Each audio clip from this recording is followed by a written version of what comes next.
سورہ نور آیت نمبر 55 تا 57 میں اللہ پاک فرماتا ہے، جو لوگ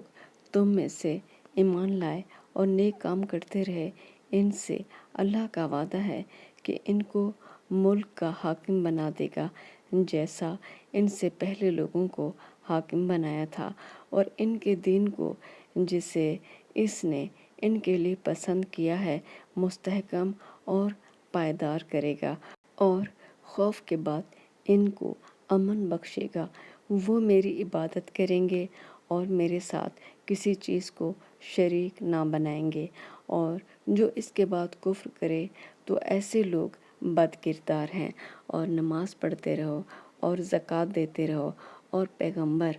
اللہ کے فرمان پر چلتے رہو تاکہ تم پر